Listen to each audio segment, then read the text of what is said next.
The sun just dropped behind the ridge, and the temperature is falling faster than you can think. You have maybe 60 minutes of usable light to build a bushcraft shelter, or you spend the whole night fully exposed to the cold. Here's the part that quietly kills people. It isn't the dark that gets you out here. It's the ground. The earth pulls heat out of your body all night long, and most folks build to block the wind while their back slowly freezes against bare dirt. So with the clock running and your fingers already going stiff, what do you actually build first? Pick wrong, and you'll burn your last daylight on the prettiest, coldest shelter in the woods. First, you find your spine.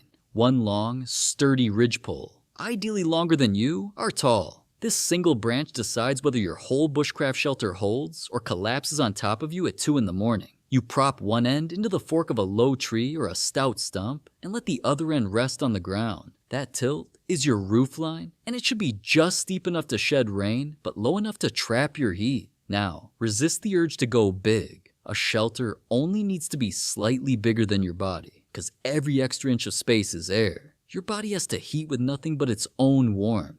Build a mansion out here, and you'll freeze inside it. Next, you lean ribs against the spine. Dozens of straight branches set at a steep angle along both sides of the ridgepole. Set them close together, because every gap is a door you're holding open for the cold. And this is exactly where most people make the move that wrecks them. They look at that bare frame, decide it's good enough, and crawl inside, telling themselves the branches will block the weather. That bare frame would have worked, except wind drives straight through those branches and rain falls right onto your face. A skeleton isn't a shelter.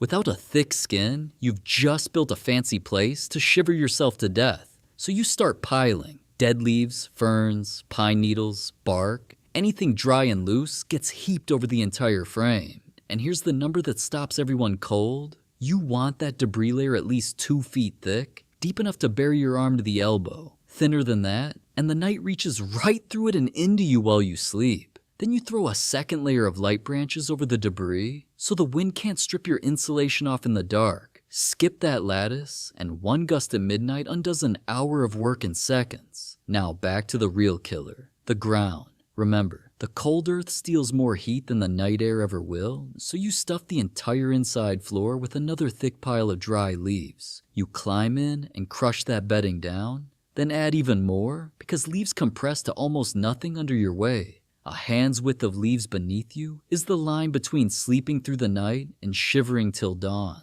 Almost done, except that open doorway is a chimney, venting every bit of your hard-won warmth into the night. So you build a quick plug, a backpack, or a fat bundle of leaves you can drag in behind you once you're inside. Step back for 1 second and look at it.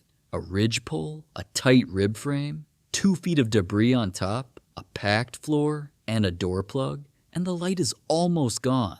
That whole bushcraft shelter went up in under 60 minutes, and not 1 minute of it went into looking good. Every single choice was about trapping heat, because warmth is the only thing keeping you alive out here. Now you crawl in, your own body heat fills that tiny pocket, and the leaves throw it right back at you. Within 20 minutes, that little hollow is noticeably warmer than the freezing air just inches outside the wall, and you can feel it on your skin. If you forget everything else tonight, remember the one rule that saves you. Insulate the ground first, the roof second. People die out here building beautiful walls, while the dirt beneath them quietly drains them dry. For now, you're warm, you're dry, and you beat the dark with an hour to spare. That's bushcraft. Not the prettiest shelter, just the one that gets you to sunrise.